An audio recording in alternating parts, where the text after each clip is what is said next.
I have absolutely no doubt that motorsport should be a part of the Olympics.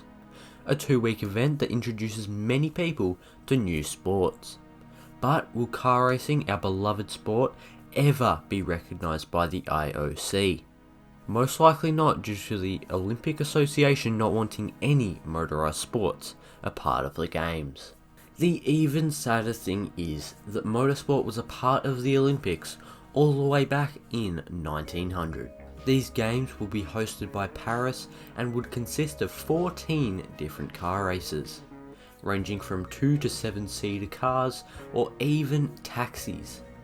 But unfortunately, these races were never officially a part of the Olympic records, due to the IOC not determining which sports were Olympic. Fast forward to 2021 and the Olympic Games have just finished in Tokyo, with the closest thing to car racing being the cycling on the brilliant Fuji Speedway. It's a shame that we may never see cars or any other vehicles competing on the centre stage. So let's use our imagination. What if motorsport was a part of the Olympics?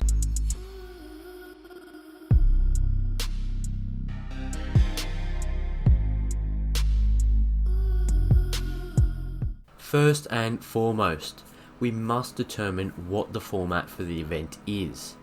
Do we go for an A1GP style, rally, or even time trial? Neither. I say we go for something a little bit quirky. Why not go for the Race of Champions format? I'm not talking about the Nations Cup, I'm talking about the traditional one used in, well, the Race of Champions on the Saturday. It seems perfectly fit for the Olympics. If you don't know what it is, it's simple-ish. Okay, it's not super simple at all. The best drivers in the world across multiple disciplines drive identical cars in a 1v1 tournament. It starts off as every football tournament does, with a group stage.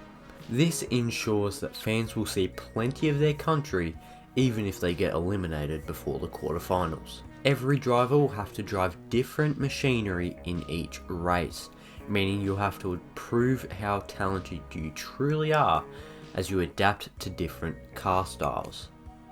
The top 2 in each group will advance and the final 2 are eliminated.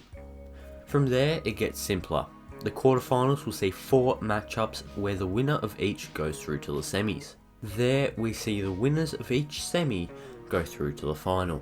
This is of course the Olympics, so we need to find a bronze medalist, which is where the format slightly deviates from the Race of Champions, with the winner taking home the bronze out of the semi-final losers. Then it's time for the final. The best 2 drivers throughout the competition try to take gold. The winner, of course, taking gold for their nation. Now we've worked out which format we'll see. Let's work out the car list. We'll choose 3 different cars, keeping in mind that it's a technical circuit that we'll be using and that each car will have to be different from the other. First up, we're going to have a rally car. Now this could be any sort of rally car.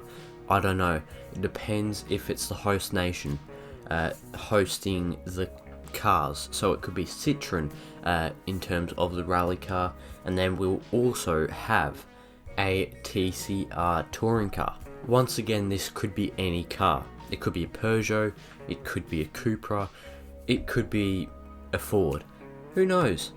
It's not my decision, but for the sake of this video, we will say that it will be a Peugeot due to the games being in France. And finally, we need a road car. It could be anything, but I'm going to choose Alpine A110. A beautiful little car.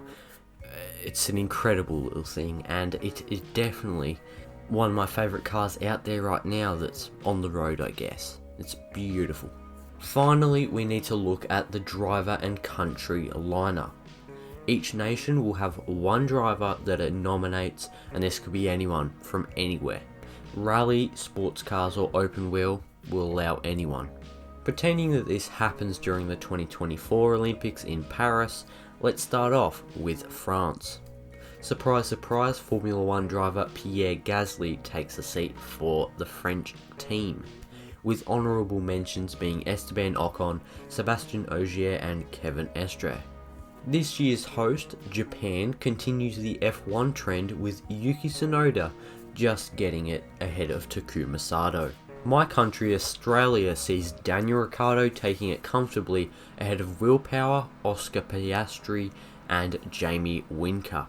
The USA will have young star Colton Herta most certainly carrying the nation high, with Alexander Rossi being the only real contender for this spot. Continuing on in North America is Mexico's Sergio Perez, with Pato O'Ward the only real contender. Finally, in the north, it's Nicholas Latifi for Canada.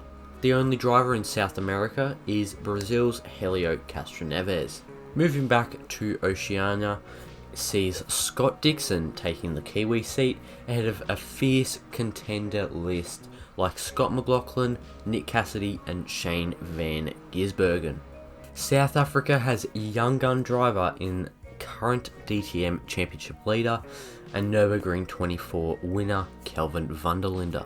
The only IMSA driver in this list is Denmark's Kevin Magnussen. Rally legend Petter Solberg is Norway's pick, with Kalle Rovanperä taking the Finland seat. Reigning Euro champs Italy have Antonio Giovinazzi behind the wheel of the Pastor-mobile. Onto the final three sees Spain's Carlos Sainz Jr. do battle. Germany are dominant at the Race of Champions, and I have no doubt they'll be again, with four-time F1 champion Sebastian Vettel taking over driving duties. Great Britain is a bit of a sticky one.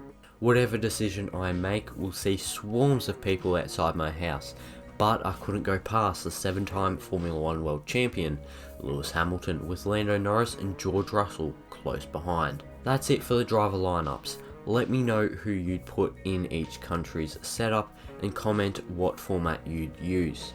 Now, I'm not saying motorsport will ever be at the Olympics. Honestly, I highly doubt that it will. I think it would be quite cool, but yeah, the Olympics just don't seem to want motorsport a part of it. They don't want motorized sports, if you know what I mean. They would prefer to have equestrian. I mean, it speaks volumes. They don't even have cricket, one of the world's most popular sports. But anyway, I'm going to stop waffling on. Hopefully you enjoyed, and once again, let me know down below if you actually like the idea of the Olympics having motorsport a part of it, and let me know your car lineup, your driver lineup, you know, what format you'd use. Let me know what you want there, but for now, stay safe and goodbye.